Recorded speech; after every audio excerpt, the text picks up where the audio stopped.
What color is your Bugatti?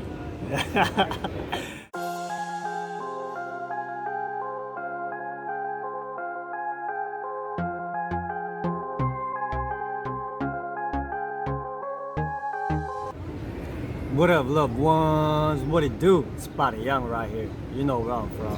Thanks for tuning in. And if you're new to this channel right here, just hit the subscribe button real quick. Give it a like if you think it's cool, if you think it's real. Hell yeah, man. Right now I'm gonna be talking about how I felt about when I first got out after doing like 13 years in the California prison system and shit, man. I started doing time when I was 15 years old. This was back in October 2003.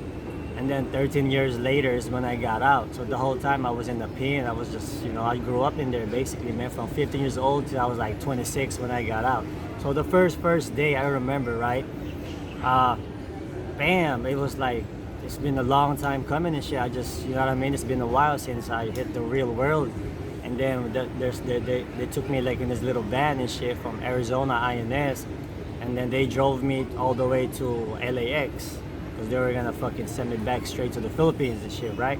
So I was in the van, I was still cuffed up, and I was just fantasizing about all kinds of shit, like what I'm gonna do, stuff like that. And then things are just getting more real and real. I just didn't want to accept it right away, like it's really gonna happen, because you just never know. It could be stopped. Like you just feel like anything could go wrong. Like they could just like, oh no, don't let this guy out. You know what I mean? Like I don't know what was gonna happen. So, anyways, they drove me all the way to LAX, and this time it was for real. And then there was two ICE officer that was with me, ICE, the immigrant officer, whatever, from the feds, and their job is to make sure that they take me back to the Philippines, drop me off there, and fucking make sure that I get there, you know what I mean? And what I had with me at the time was like a little, like 50 kilograms of whatever clothes or whatever that I got that my mom had given to me before I left. And I didn't have no money, man. I didn't get the $200 pocket, $200 gate money or whatever. I didn't get that shit. So I had $0. I had pretty much whatever, nothing and shit, man, just my clothes. And then after that, I was in LAX, and they were booking the flight, or they're making sure the documents is everything's good. I see the police, the feds are fixing my documents, and the whole time I was just looking around, and I'm still cuffed up. You know what I mean? Like I'm still cuffed from the front of my body like this. And people are looking at me like, what the fuck? Like, but nobody really cares, you know what I mean? But a lot of them didn't even know what was going on. But me, I was fully aware that during that time I was like, damn, man, this is really happening. I'm looking around. This is the first time I finally felt some kind of freedom. You know what I mean? I'm getting excited because I'm getting closer to freedom.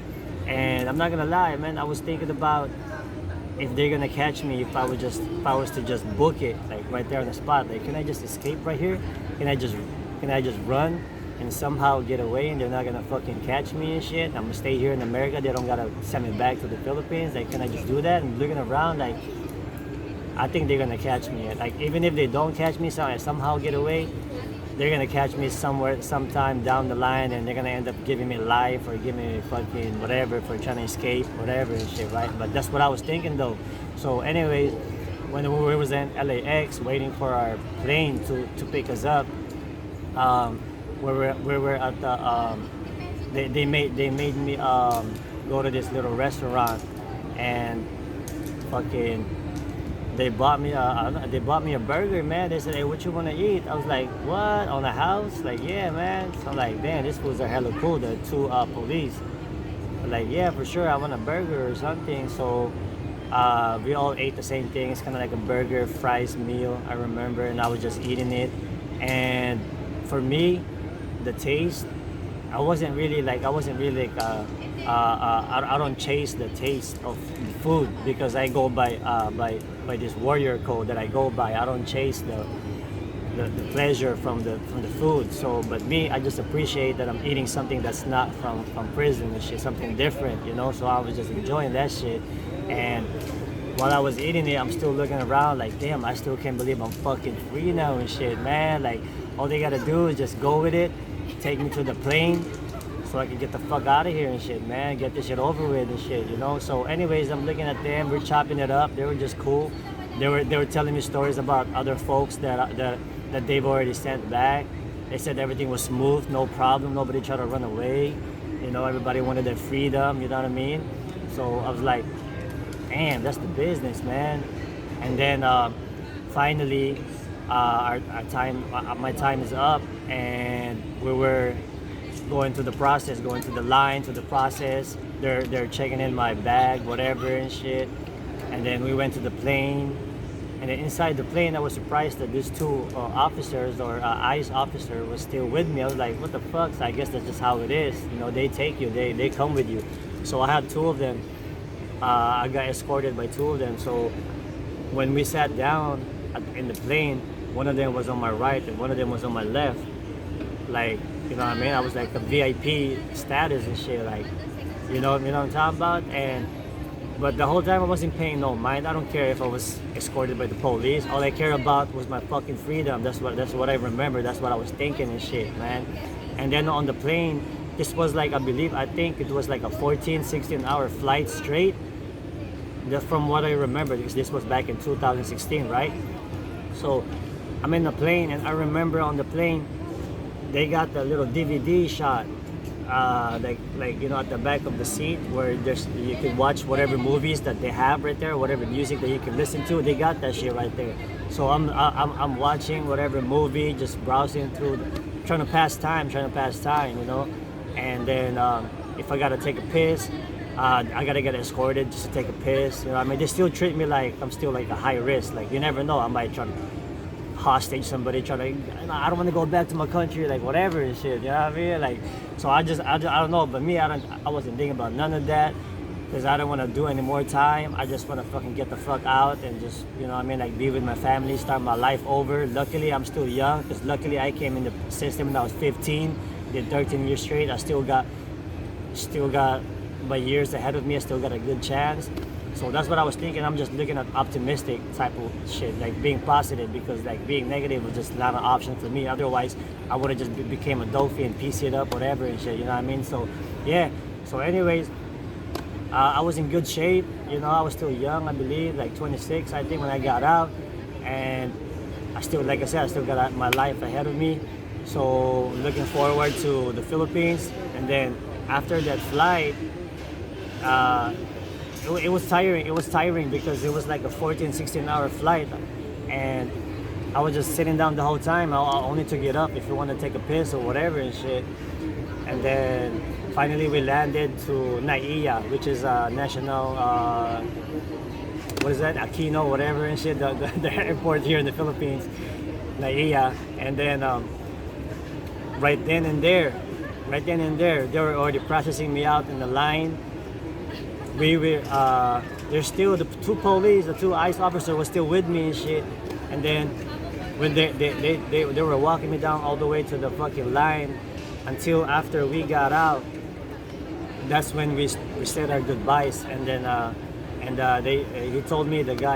officer told me like, look man, you know, you're still young, good luck on your life, and good luck man, like, all right, out of here, sure. But I think he said something about he was still gonna be there for a couple of weeks, enjoy Philippines or whatever and shit, and then get out, you know. So maybe he enjoyed the Philippines first or whatever. But that's it's a cool job though, you know what I mean?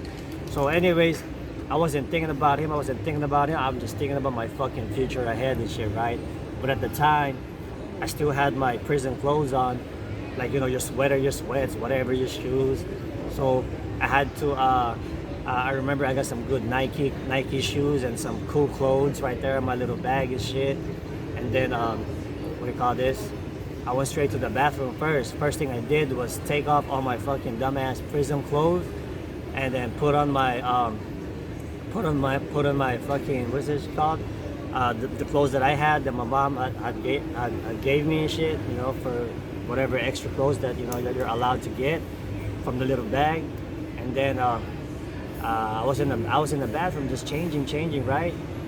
And then there was this guy. I remember there's this guy that's fucking uh, somebody like a janitor that works at the bathroom. He's like, "Sir, can I get some money or whatever and shit?" I was like, "What the fuck?" Yeah, fuck it, man. I'm just happy. So I got like, I think I gave him like a little $5 or something. I got some dollars with me. I think my mom gave me like couple $100 and shit. So I gave him like $5. Like, oh, salamat, like you're looking out, thank you and shit. And then after that, I got my thinking I was hella cool with my street clothes on, because what I mean. Because mind you, this is 2016. I got busted when I was 2003. So I'm thinking whatever school that was in 2003 is still cool at 2016. So I got my little baggy fucking clothes on and shit, thinking I'm hella cool and shit. Because in prison, that's what we do, that's what we wear. Nobody wears fucking skinny jeans and a pin and shit. Unless you're in PC, well, you know what I mean? You wear skinny jeans. But I was in GP, mainline and shit, though. With the real G's, though, with the active motherfuckers. So, anyways, first thing in my mind was like, how do I fucking get out of here? I gotta exchange my dollars first to pesos and shit, right? And then I remember I exchanged it. I saw a foreign exchange booth or whatever. I exchanged my little money and shit, and then started to look for a taxi outside, regular taxi, and then the address that they gave me, which is one of my mom's apartment, one of my mom's had that I could go to. I got the address. I gave it to the taxi driver. And then the whole time, I just thinking to myself like, fuck, shit is getting real and shit, man. I wasn't thinking about food, to be honest. I wasn't thinking about food that much. I was thinking about more fucking girls than fucking food. You know what I mean? Others talk about, I can't wait till I eat some fucking steak and lobster, whatever the fuck. I wasn't chasing food. I was interested more like in the girl and shit, companionship. You know what I mean? And she's looking at me like, yeah, nigga, whatever, nigga. But that's just how I felt at the time, right? So. Anyways, I was at the taxi on the way from Naiya airport to Makati, where we stay at, and then I was at the Skyway, and then at the highway and shit like that. And I'm thinking to myself like, fuck, this is it, man. I'm fucking finally fucking free. Like, what do I do, right? And then that's when I started seeing like people on the streets like laying down and shit, like fucking homeless squatters and shit in the streets, like taong grasa basically means like fucking greased up homeless dude, man. Like, you know what I mean? All raggedy, just laying down on the streets. I'm thinking like, damn, they got it like 100 times worse than me, because I wasn't like that. You know what I mean? I got a family and shit, man. And I'm just looking at the bright side, like I'm still super fucking blessed, you know what I mean? So, yeah, man, that's one of the first thing I noticed that shit here in the Philippines, it's a third world country and shit, right?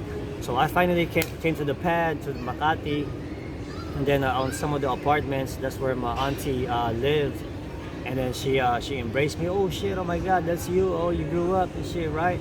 And then they got this extra room over there that I could sleep at. So I remember that fucking room was the fucking worst, man. Literally, I had to sleep on the fucking ground because they didn't have a fucking a bed, and then there was no lock on the door, and then there was fucking roaches everywhere and shit. I'm just keeping the G, man. And the fan, they didn't even have a fan. I had to borrow somebody else's fucking fan, and the fan was so fucking loud. There's so much fucking mosquitoes and shit, man. And then the light, I couldn't fucking believe the situation, right? But guess what? Even though the situation was bad, for some reason, I was just happy and content, like ecstatic that I could just literally get up right now and just walk anywhere and shit if I wanted to. You know what I mean? But anyways, I knew that the next day, my pops from Laguna Bel Air was gonna pick me up. Anyway, so all I have to do is just sleep. All I have to do is just sleep one night from this fucking place, and I'm gonna get picked up by my pops.